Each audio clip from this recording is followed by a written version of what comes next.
Bueno, en lo que... Bueno, pues ya que están entrando todos de una vez, ¿no? Vamos a comenzar. Entonces, les decía yo ayer, Naciones Unidas, en el contexto de la Guerra Fría, digo, hace un montón de cosas, ¿no? Pero acá nos interesa especialmente por sus funciones que hace en materia de paz y seguridad internacional. Em, por un lado está el asunto que decíamos ayer, ¿no? De las operaciones de mantenimiento de la paz, que tienen como propósito tratar de, digamos, organizar este caos, ¿no? Que es el mundo después de la guerra. Si quieres, échalo. Te decía que ni bote de afuera, pero. em, pero sobre todo ahí donde sí, ahí donde la rivalidad entre Estados Unidos y la Unión Soviética no es un problema. Em, lo cual, bueno, es complicado, ¿no? Eso tiene sus resultados, digamos, peculiares. Por un lado, actúan donde el conflicto entre Estados Unidos y la Unión Soviética no es un problema, y luego, o donde alguna de las potencias decide ceder un espacio. Vamos a ver ahorita con el asunto del desarme, ¿no? Que aquí hay una lógica implícita. Y esta lógica implícita es la de eh, juegos de un juego, eso se llaman juegos de suma cero. ¿Habían escuchado este término de juegos de suma cero? Sí. Entonces, si recordarán bien, ¿no? Así como Jiménez César, hablamos de juegos de suma cero cuando la ganancia de uno es inmediatamente la pérdida del otro y viceversa. Eh, por eso esa es la dificultad, digamos, de las operaciones de paz, ¿no? Hasta dónde estoy dispuesto a ceder, porque sé que el espacio que de inmediato ceda por cualquiera de las dos superpotencias, ¿no? Estados Unidos o la Unión Soviética, es el espacio que se va a ganar la otra. Eh, es muy complicado, ¿no? En resumen, 15 operaciones de mantenimiento de la paz tuvieron lugar entre el año 48 la primera y el año 89, digamos, si cerramos la última. Eh, comparado con las 32 misiones que ha habido después de la Guerra Fría, ¿no? O sea, del 89 para acá ha habido unas 32, ¿no? En menos tiempo, pues eso nos habla de, uno, de cómo cambió el mundo, y dos, de cómo esta rivalidad pues limitaba la acción de Naciones Unidas en este terreno. Pero, digamos, no era en el único aspecto, digamos, en donde Naciones Unidas tuvo un rol importante, digamos, en la lógica de la Guerra Fría. La segunda es el desarme, ¿no? Bueno, aquí la pregunta es esta, ¿no? ¿Por qué promoveríamos el desarme? A ver, piensen por un momento, ¿no? Nos estamos enfrentando, ahora sí que unos contra otros. Eh, pues, por supuesto, ¿no? Estamos diciendo que estos son juegos de suma cero, ¿no? De hecho, fíjense, eso dice aquí la lámina, ¿no? Hay en la Guerra Fría esta lógica de que lo que yo gano, el otro lo pierde, y también viceversa, ¿no? Lo que yo pierdo, mi contraparte lo gana. Entonces, ¿por qué promoveríamos el desarme? A ver, si estuviera en sus manos, como les dije alguna vez, ¿no? Si ustedes fueran los asesores de el presidente estadounidense o del premier soviético, ¿por qué, por qué sí recomendarían limitar, desarme? Bueno, si no desarme, al menos limitación de armamento, ¿no? Desarme quiere decir que nos deshacemos de un tipo de armamento, y limitación, bueno, pues es muy evidente, ¿no? Reducimos el número eh, de esas armas. Eh,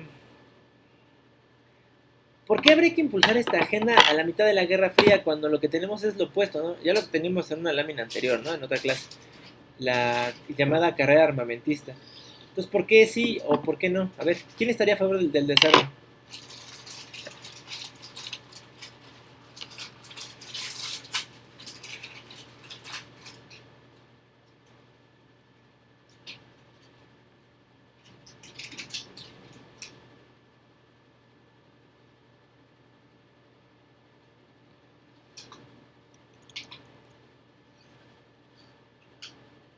¿Quién nada más? Por supuesto, ¿no? Bueno, en contra, abstenciones. Creo No que sé, yo estaría a favor. César estaría a favor, ¿no? Jorge, no te escuché bien, pero tú dime.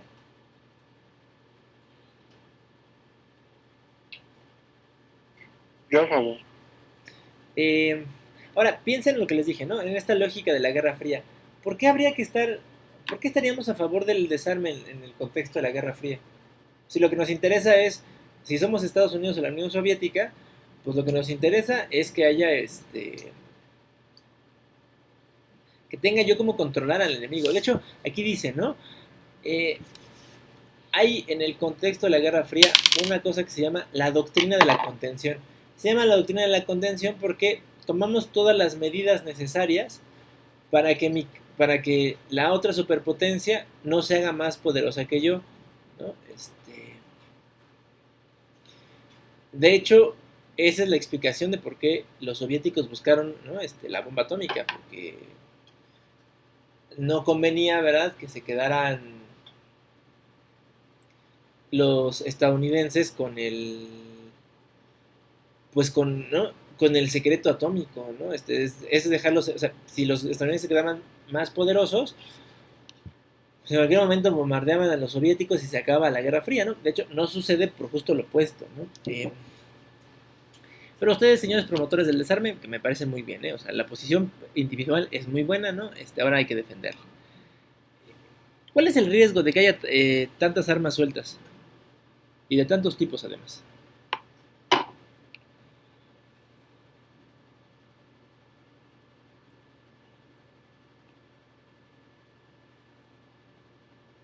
El riesgo De que haya proliferación de armamento. Proliferación quiere decir que haya en abundancia algo.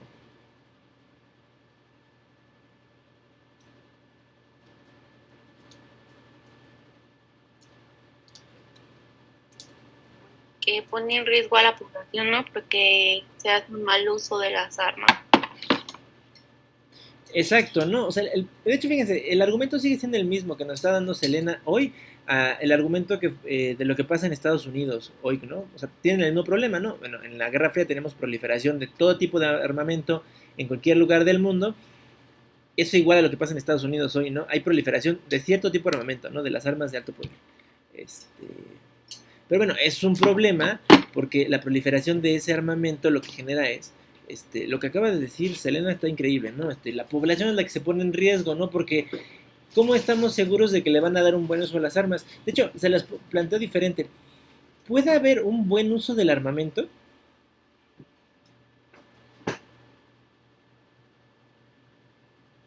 No.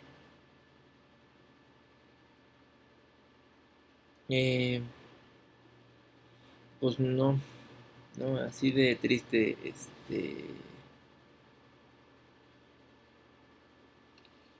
así de triste como suena, ¿no? No, no sé, a ver, es difícil, ¿no? A ver, la, digamos, la doctrina militar, en cualquier momento, pero en especial la de la Guerra Fría, dice que, bueno, o sea, sí se puede, pero, ¿no?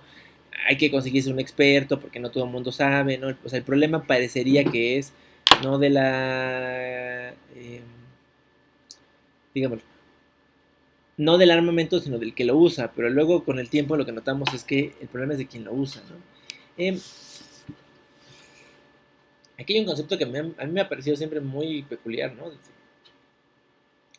Y es el de el hecho de la proliferación nuclear, especialmente que la Unión Soviética y Estados Unidos tuvieran tal cantidad de armas nucleares. Eh, Tenía implícito esto que dice aquí abajo, ¿no? El concepto de la destrucción mutua asegurada. O sea, desarrollaron armamento, no solo la bomba atómica, ¿no? Sino durante la década de los 50 y 60, ¿no? perfeccionaron la tecnología y transformaron, digamos, la gran diferencia entre la bomba atómica y la bomba nuclear es que la bomba atómica lo que hace es genera una reacción de fusión, o sea, el material radioactivo, ¿no? Va chocando material radioactivo uno con otro y eso es lo que genera, digamos, tal cantidad de energía, ¿no? O sea, estos hongos que veíamos o que vemos en las imágenes de las bombas en Hiroshima y Nagasaki son producto de eso, ¿no? Del choque de este material nuclear que se fusiona, ¿no? Se pega y produce esa cantidad de energía. Bueno, la bomba nuclear o la llamada bomba H tiene un proceso inverso. En vez de unir, separa. Sin tener, por supuesto, una clase de física de partículas, lo único que habrá que decir es que los núcleos de cierto tipo de hidrógeno se rompen y digamos, esa reacción es unas 100 veces más poderosa que la reacción de fusión, ¿no? La que pasaba con la bomba atómica, ¿no? Entonces, las bombas nucleares son 100 veces más poderosas en términos prácticos que las bombas atómicas. Eso es lo que se desarrolla en esta década, y que lleva a este concepto, el de la destrucción mutua asegurada, que quiere decir básicamente que es tal el poderío de este armamento, ¿no? De las armas nucleares, que si por alguna razón que no conozcamos, comenzara un conflicto armado, ¿no?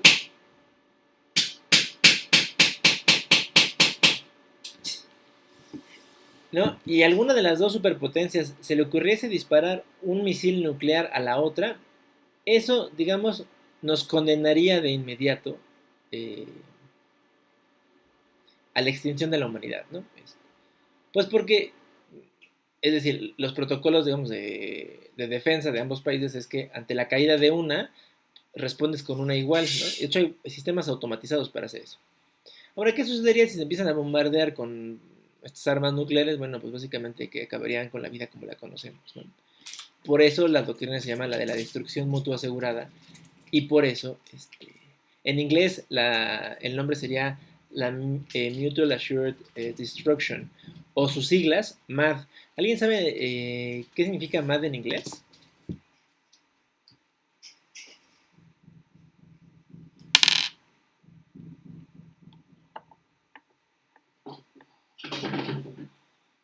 No. Bueno, eso básicamente es locura. La palabra mad en inglés se usa para hablar de la locura. Y es que es eso, ¿no? Desarrollamos un sistema de armamento tal que es una locura desarrollarlo, porque cuanto más lo perfeccionamos, más nos acercamos al fin de la humanidad. ¿No? Bueno, a ver, ¿no? Los militares que idearon estos proyectos, ¿no? Sistemas de defensa decían, bueno, pero no pasa nada, porque en realidad nunca las vamos a usar. O sea, solo las tenemos para espantar al vecino. Entonces, imagínense que si ustedes se compran una, ¿no? Pues, una arma automática, ¿no? Y la tienen ahí en su casa, pero dicen, oye, pero con esto, imagínate, ¿no? La matazón que pasaría. Y ustedes digan, bueno, pero es que no la voy a usar, ¿no? La tengo aquí para que la vea mi vecino y mi vecino nunca se atreve a meter a mi casa. Y luego su vecino hace lo mismo, ¿no? Se compra la misma, ¿no? Y dice lo que ustedes dicen, oye, pero imagínate la matazón que va a hacer. Y dicen, bueno, pero lo mismo, ¿no? Yo no la voy a usar, solo tengo porque mi vecino se espanta y vea que yo tengo una igual. Y así, ¿no? Van comprándose una que tenga un poder de fuego cada vez más alto. Es una locura, ¿no? Porque al final del día estás desarrollando, o sea, tienes armamento que supuestamente nunca vas a utilizar. Pero entonces es cada vez más poderoso y el riesgo de que por alguna razón se dispare, pues es cada vez peor, ¿no? Terrible, creo yo, ¿no? Este asunto de la destrucción mutua asegurada. Bueno, hubo un momento donde eso estuvo a punto de suceder, donde la locura de la destrucción mutua asegurada estuvo a punto de realizarse y fue en la llamada crisis de los misiles. Para hacerlo, esta vez encontré, ¿no? Fíjense que desde la otra vez que eh, tenía yo muchas ganas de que encontrar a este artista, ¿no? Que hace como videos muy explicativos, ¿no? Con imágenes. Pero bueno, voy a poner este video, ¿no? Para que entendamos un poco de qué trató pues esta cosa de la crisis de los misiles.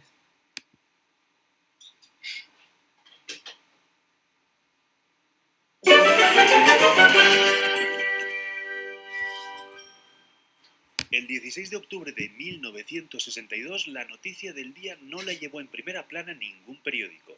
La noticia se la comunicó a Kennedy con el sigilo debido McGeorge Bundy, su asesor en asuntos de seguridad nacional. El domingo anterior, un piloto de la Fuerza Aérea Norteamericana a los mandos de un avión espía U-2 había sobrevolado San Cristóbal, provincia de Pinar del Río, en Cuba.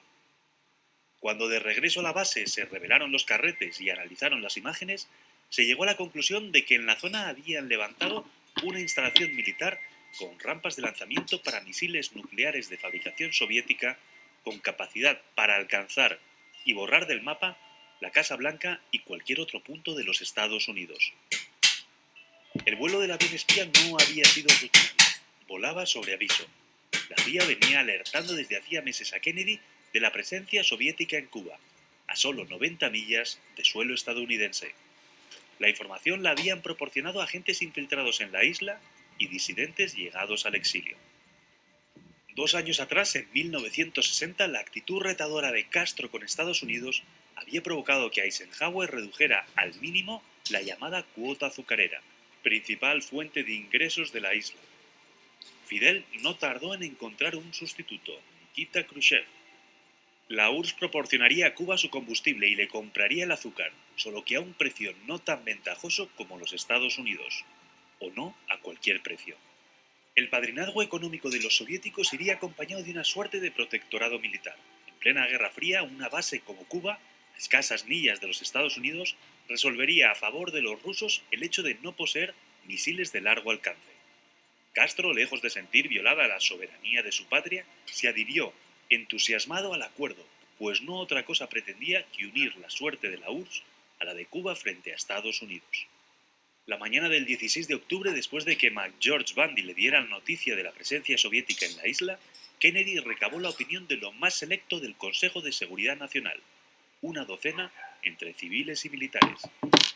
Los uniformados del Consejo optaron por el empleo de la fuerza, a lo que se opusieron los jóvenes caballeros de Camelot, como se conocía a la administración Kennedy. Este fue el primero de varios desencuentros en la Casa Blanca mientras duró la que se llamaría Crisis de los Misiles o Crisis del Caribe. Uno de los que con más pasión argumentó contra la intervención militar fue el hermano del presidente, Bobby Kennedy, fiscal general del Estado. La solución que proponía Bobby era de tipo diplomático, acompañada de los debidos instrumentos de presión. Había que evitar que nuevos buques soviéticos cargados de hombres y efectivos alcanzaran Cuba para instalar más bases, más rampas y más misiles. El reloj corría en contra de los americanos. Uno de los puntos de la agenda del presidente, fijado desde antes de que el U-2 fotografiara el emplazamiento de los misiles, era recibir en la Casa Blanca al ministro de Asuntos Exteriores soviético, Andrei Gromyko. ¿Para hablar de Cuba? No, para hablar de Berlín.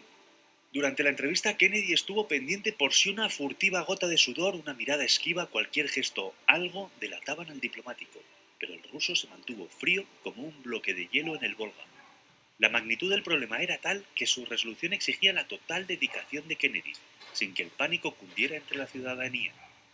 Para ello, un portavoz de la Casa Blanca anunció que el médico de cabecera del presidente había prescrito a este guardar cama para recuperarse de una leve dolencia respiratoria que le había dejado afónico y con fiebre. Mientras, la crisis iba adquiriendo mayores proporciones e implicando a más y más elementos, lo que multiplicaba exponencialmente el riesgo de filtraciones a la prensa.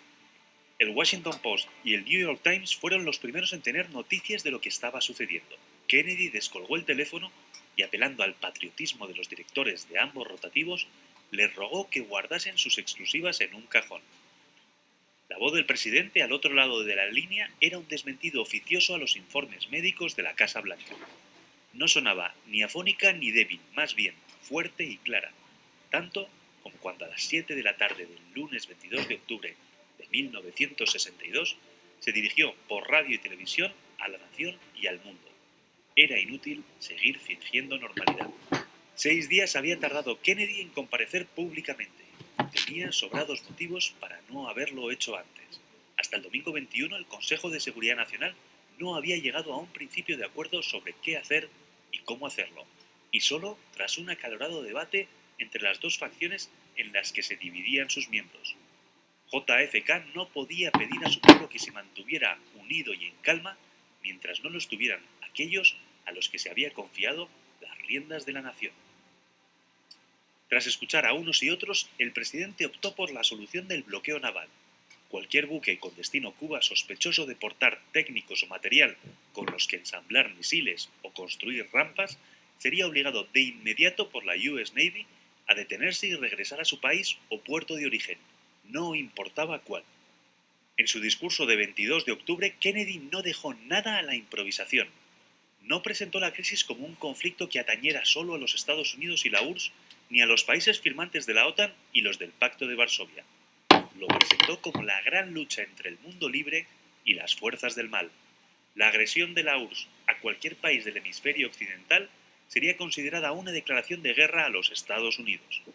Dentro del radio de acción de los misiles entraba Washington, pero también Cabo Cañaveral, el Canal de Panamá, Ciudad de México, Centroamérica y el Caribe.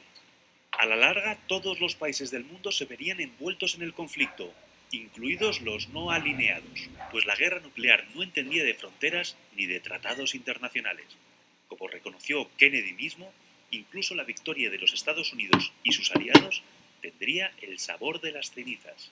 Lejos de ser un lucimiento de bíceps o un puñetazo encima de la mesa, el discurso de Kennedy emplazaba a Khrushchev a detener la escalada de violencia e iniciar conversaciones con vistas al establecimiento de relaciones entre las dos potencias. La pelota estaba en el tejado del Kremlin y de su inquilino dependía que el mundo no se despeñara en el abismo de la destrucción. En paralelo, Bobby Kennedy se entrevistó con Anatoly Dobrinin, embajador de la Unión Soviética en Washington, D.C. Bobby le preguntó al ruso si podía confirmarle que el Kremlin había dado órdenes de detener o variar el rumbo a los capitanes de sus buques con destino Cuba. El ruso respondió que no, afeándole a Kennedy que los americanos se creyesen con derecho a enseñorearse de los mares. Se cuenta que Bobby solo acertó a mirar al cielo y elevar una plegaria. La coexistencia pacífica iba adquiriendo las vaporosas formas de las entelequias, al tiempo que la posibilidad de una guerra nuclear se mostraba en toda su crudeza. Nikita Khrushchev lo dejó claro la noche del miércoles 24. En un mensaje retransmitido por radio y televisión, Khrushchev rechazó todas las exigencias de los americanos. El drama estaba servido. De la inminencia del conflicto supieron los soldados en los cuarteles por el ofrecimiento de los sacerdotes a confesar a quien quisiera y en el resto del país porque por primera vez el Pentágono activaba el DEFCON 2, el nivel inmediatamente previo al máximo de alerta, el DEFCON 1. La guerra se dio por inminente cuando la diplomacia constató que no había punto de acuerdo posible entre rusos y americanos. Célebre fue el encontronazo dialéctico el jueves 25 en la sede de Naciones Unidas entre el embajador de los Estados Unidos, Adlai Stevenson, y su homólogo ruso, Valerian Zorin. Stevenson conminó al soviético: ¿niega que la URSS haya instalado bases atómicas en Cuba? Responda sí o no y no espere la traducción.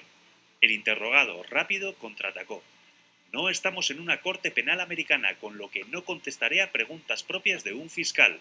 Ahí tiene su respuesta. Inmediatamente después, Stevenson le mostró las fotos tomadas por el avión espía U-2 11 días atrás, dejando en evidencia a Zorin. Cuando los 4 jinetes del apocalipsis ya se divisaban en el horizonte y el retumbar de sus caballos se hacía cada vez más nítido, cuando el mundo parecía precipitarse sin remedio al fin de la historia, entonces se obró el milagro. El viernes 26, Nikita Khrushchev hizo llegar al presidente Kennedy una carta con una oferta de esas que no se pueden rechazar: la retirada de los misiles a cambio de que los Estados Unidos se comprometieran a no invadir Cuba. Antes de que el presidente tuviera tiempo de contestar la propuesta, el premier soviético aprovechó para añadir otra al día siguiente, sábado 27, la retirada de los misiles Júpiter que los Estados Unidos tenían en Turquía apuntando a la Unión Soviética. Tras la segunda propuesta llegó la noticia de que un avión U-2 estadounidense había sido derribado sobre Cuba.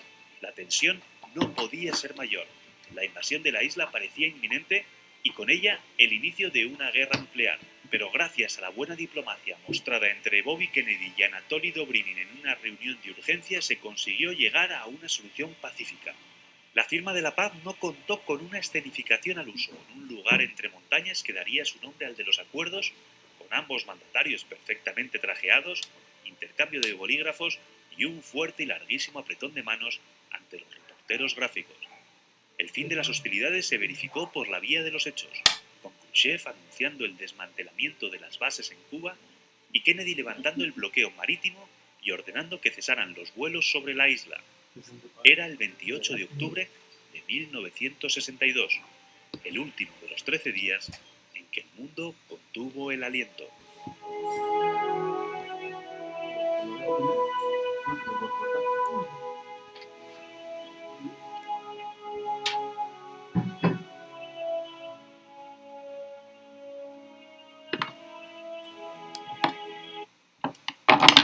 Bueno, a ver,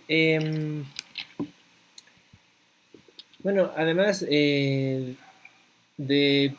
mi esposa, de pegársenos el tono español, ¿qué fue la crisis de los misiles?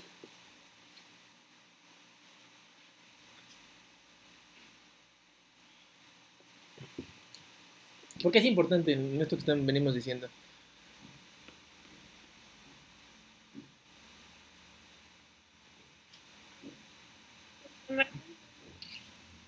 Samantha, ¿se te cortó? Porque marcó un cambio.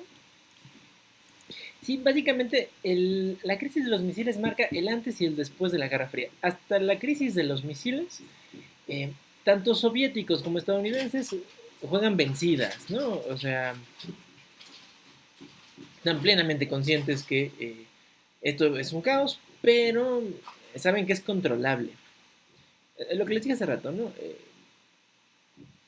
Los expertos, ¿no?, que prepararon estas doctrinas de contención, en realidad nunca se imaginaron que fuera a suceder, ¿no? O sea, de verdad que escribieron todo pensando, bueno, diseñaron todo, no solo escribieron, diseñaron todo pensando en que nunca iba a pasar nada.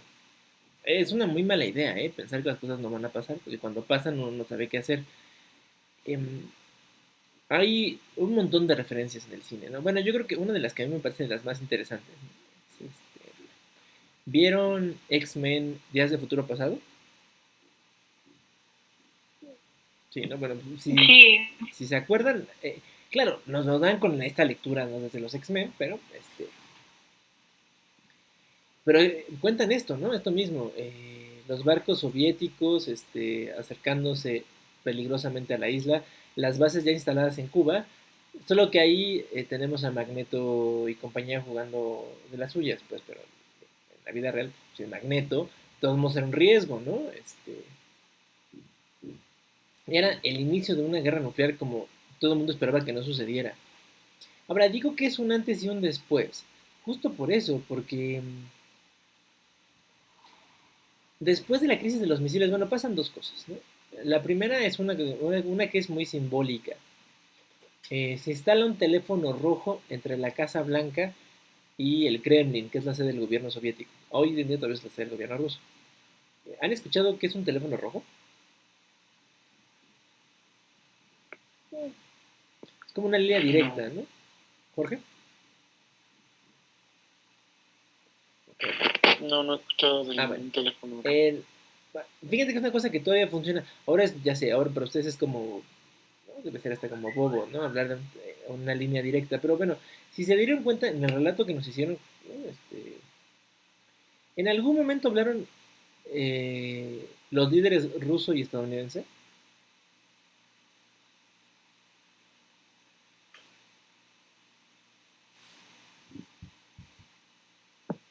No. Entonces, se dieron cuenta que ese es el gran problema, ¿no? O sea, mucho se inflamó, o sea, además, creo que en eso estaba bueno el video, ¿no? Corresponden a los personajes que intervinieron, ¿no? El embajador soviético en Washington, Robert Kennedy, el hermano del presidente, ¿no? negociando por un lado, en otra esfera están negociando el embajador estadounidense ante la ONU y el embajador soviético, ¿no? Se pelean, ¿no? En el Consejo de Seguridad. Este, o sea, esto es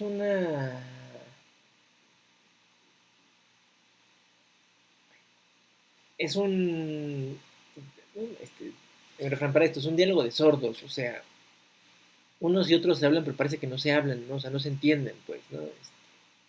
Entonces, la siguiente cosa que sucedió fue,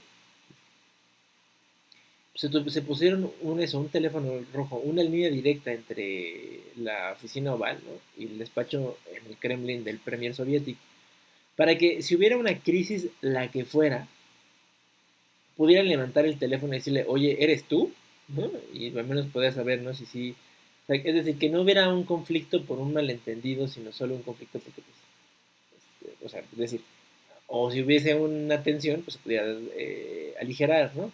Vamos a decir que a partir de la crisis de los misiles hay un relajamiento de las relaciones entre la Unión Soviética y Estados Unidos. O sea, no es que la Guerra Fría se termina después de la Guerra de los Misiles, pero sí hace un corte, ¿no? Después de la crisis de los misiles, tratan de entenderse, ¿no?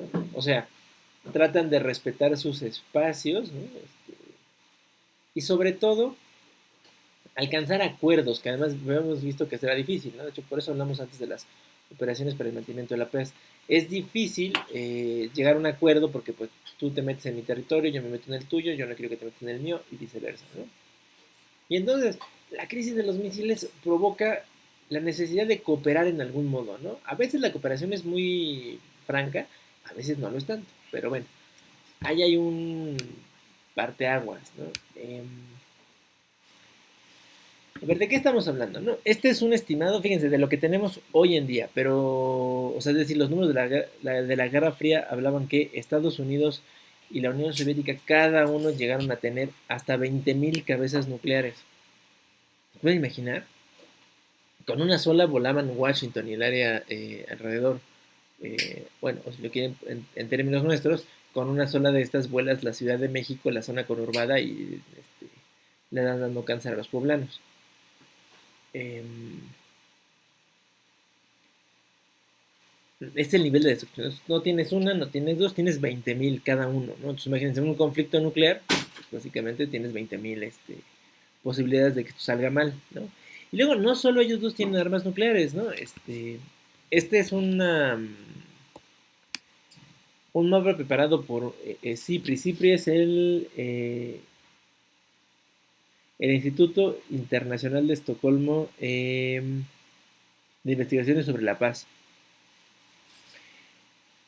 Es un muy buen centro de estudios, ¿no? Dedicado a estos asuntos, sobre todo que tienen que ver con desarme, ¿no?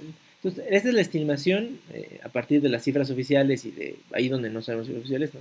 Más o menos con lo que se sabe del armamento nuclear en el mundo, ¿no? Hoy en día, fíjense, los estadounidenses conservan unas 6.450 cabezas nucleares, los soviéticos unas 6.850, unas 400 más, ¿no? Británicos unas 215, los franceses unas 300, China unas 280, que esos son los miembros del Consejo de Seguridad, ¿no? Además sabemos, ¿no? Que una serie de estados muy rebeldes, ¿no? Eh, empezando por India y Pakistán, ¿no? Tienen cada uno más o menos entre 130 y 150 armas cada uno. Corea del Norte se calcula que tenga entre unas 10 y 20 cabezas nucleares, e Israel unas 80, ¿no? De ese tamaño sigue siendo el riesgo. A ver, no quiere decir, el que la Guerra Fría se haya acabado, no quiere decir que el peligro de un conflicto nuclear haya desaparecido. Lo que pasa es que pensamos ahora en otras cosas, pero sigue latente, ¿no? Estas cosas siguen ahí guardadas, ¿no? Esperando que un día alguien pierda los estribos y pase eso, que ya pasó, ¿no? En la crisis de los misiles. Bueno, yo decía, ¿no? Hay un esquema de cooperación ahí, que es posible justo después eh, de este enfrentamiento, ¿no? Bueno, este enfrentamiento no,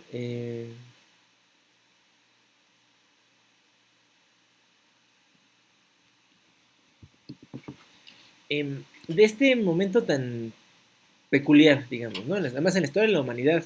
Yo creo que eso es algo que el video, yo creo que lo retrata muy bien, ¿no? Este, no solo estaba en riesgo la población estadounidense o la soviética, también lo estaba la población del mundo en general, ¿no? Digo, se dice fácil, ¿no? Pero vieron el mapa. Eh, ¿Qué hubiera pasado si esos misiles rusos, bueno, soviéticos, no solo se lanzan contra Washington? Vieron, ¿no? Hubieran llegado probablemente incluso hasta la Ciudad de México sin problema. O sea, sus padres o sus abuelos, bueno, probablemente sus abuelos, ¿no? Porque ustedes ya están más jóvenes que yo. Hubieran sucumbido, ¿no? Ante la explosión nuclear. Bueno, y además medio México, si se acuerdan de la proyección. Pues lo que hay es en el, ¿no? Y digamos que regresando a lo que estábamos hablando, ¿no? En el contexto de Naciones Unidas, se aprueban esta serie de instrumentos que tienen que ver con desarme, específicamente desarme nuclear. A ver, esto es importante, porque entonces la humanidad se vuelca por completo al asunto nuclear, ¿no? Como si fuera el más relevante, y veremos que hay otras cosas que quedaron ahí en el tintero que pudieron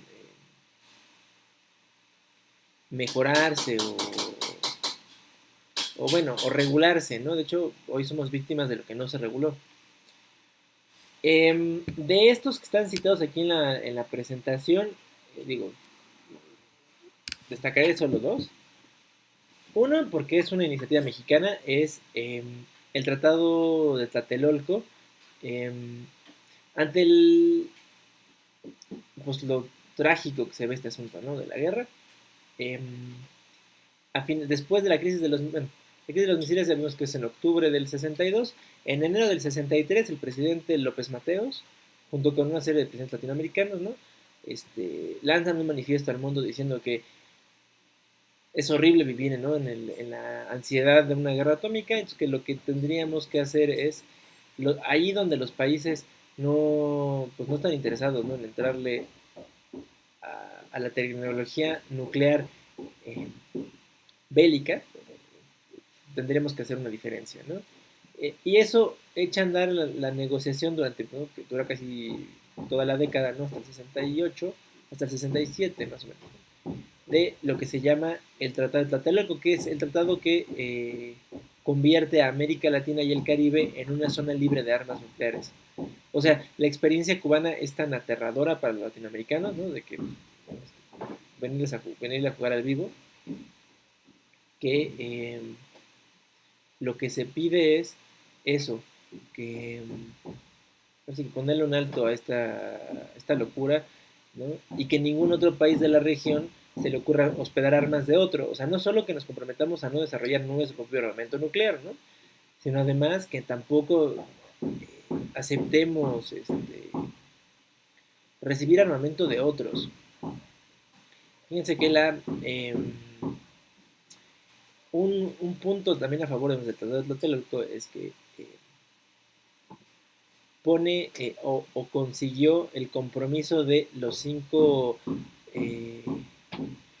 miembros permanentes del Consejo de Seguridad, que son además los 5 que tienen armas nucleares, ¿no? Al menos de manera oficial, su compromiso para que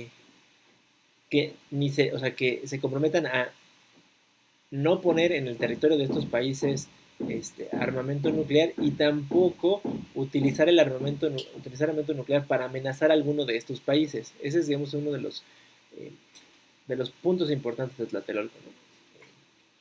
Y el otro tratado que es relevante es el que viene abajo, ¿no? El Tratado de No Proliferación. Porque este es, digamos, hasta el día de hoy el marco que regula a nivel internacional el uso de las armas nucleares. Porque es el que dice quién sí puede y quién no puede tener armas nucleares, ¿no? De hecho, y les da responsabilidades.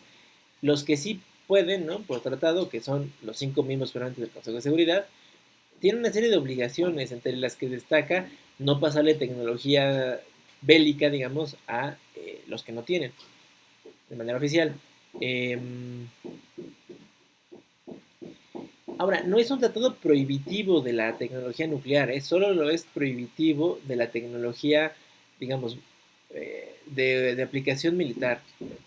De hecho, el Tratado de No Proliferación establece una serie de mecanismos para promover la cooperación internacional para el uso pacífico de la energía atómica desde entonces, ¿no? Creo que, bueno, no creo que sí les decía ayer, ¿no? Bueno, que a ver, eso es importante porque sin eso, hoy en día no tendríamos cosas como una máquina para tomar tomografías, porque pues, las tomografías se arman, bueno, requieren material radioactivo, ¿no? Con el cual se pueden hacer bombas sucias, ¿no?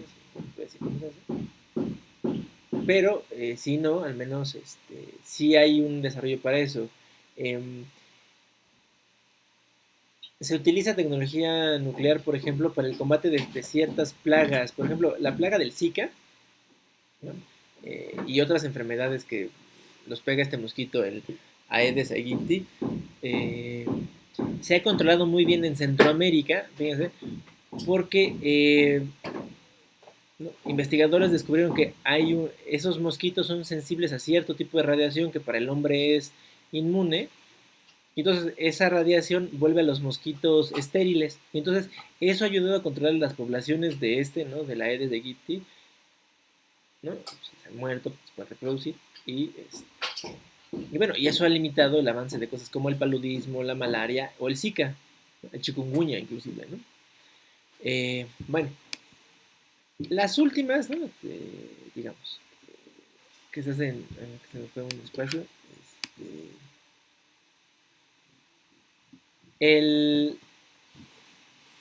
son estos otros tratados que también se negociaron en la Guerra Fría, ¿no? Fíjense, una convención contra armas biológicas. Este es el gran miedo de ¿no? De la época. Ustedes están muy jóvenes seguramente, ¿no? No sé si recuerden, bueno, probablemente no, ¿no? Que tras el 11 de septiembre uno de los temores más grandes era que la humanidad se viera atacada por anthrax, ¿no? Estas esporas de un hongo que es maligno, que es fácilmente transportable, ¿no? O bueno, vieron Misión Imposible 3, es un poco lo mismo, ¿no? Desarrollan Quimera, se llamaba, ¿no? Este virus que tienen en este laboratorio chino, con el cual la humanidad podría sucumbir, ¿no? Y entonces la idea es que Quimera, en este laboratorio, además lo hacían en un tono más terrible que la Guerra Fría, ¿no? Era un laboratorio desarrollaba la enfermedad y también tenía la cura, entonces enfermaba a la población y luego les iba a vender el remedio. Bueno, pensando en este escenario tan espantoso, es que se negocia esta convención, ¿no? Contra las armas biológicas. Hay una anécdota muy simpática de los mexicanos porque un grupo de países europeos presentaron la inclusión de un hongo como arma biológica. Es un hongo que ataca especialmente al maíz, ¿no? Y lo deforma. ¿Saben de cuál hablo? Ok. El huitlacoche. Bueno, entonces de que estos europeos están muy preocupados, nos fueron a presentar, ¿no? A la lista de organismos, digamos, vivos que pueden utilizarse como armas biológicas al huitlacoche. Pues claro que los mexicanos protestaron, ¿no? Oigan, ¿cómo? Pues es un alimento endémico, ¿no? Del centro de México. Es una cosa tradicional aquí, pertenece a la cultura, ¿no? Por supuesto, los europeos nos vieron con cara como de estos extraños, ¿no? Eso no se puede comer, es venenoso, te mueres. ¿No? Bueno, muy inteligentemente, ¿no? El embajador mexicano que le tocó negociar esto, mientras discutían el asunto del huitlacoche, ofreció una recepción a los embajadores, ¿no? Háganse de cuenta, un poco como en la película de Cantinflas, ¿no? Esta cena de gala, ¿no? Están bailando, bueno, los bailes no son así, pero los demás. Y entonces ofrecieron bocadillos de diferentes, dijeron bocadillos mexicanos, pero no dijeron de qué eran, ¿no? Y entonces presentaron en varias formas el huitlacoche, se lo dieron a probar a estos mismos delegados que decían que se iban a morir. no quisieron revelar el secreto. Al día siguiente que tuvieron ya una sesión otra vez formal de negociación, el embajador mexicano, cuando volvió en el punto del Cuitlacoche, dijo que no entendía dónde estaba la negativa de estos delegados europeos por comer Huitlacoche. Sí, en blanco, ¿no? Sí, sí, ellos mismos habían cenado una noche antes, ¿no? Deliciosos bocadillos preparados, ¿no? Por manos mexicanas, ¿no? Que sí sabían preparar el hongo ¿no? Bueno, por supuesto que los delegados europeos se les cayó la cara de vergüenza, ¿no? Después de, eh, pues de ver, ¿no? Que le habían regado. Retiraron la propuesta de convertir al Huitlacoche en un arma biológica, ¿no? Y a los mexicanos pues nos queda como de anécdota aquella vez que pues nos vimos en la necesidad de ofrecer bocadillos de Huitlacoche para evitar que, o no, una práctica cultural mexicana se convirtiera en un tipo de armamento, además de destrucción en masa. Aquí digamos, se crea este concepto, ¿no? No, porque hay una gran diferencia, digamos, entre las armas de destrucción en masa, o sea, son este tipo de armamento que con una sola pieza eh, puedes acabar con un número importante de población, ¿no? Además, una pequeña ciudad, por ejemplo, ¿no? Pondría en riesgo. A diferencia de otras cosas, ¿no? Como por ejemplo las demás armas pequeñas y ligeras, eh, ¿no? Pistolas, rifles semiautomáticos y otros. Eh, bueno, a ver, en general, ¿dudas?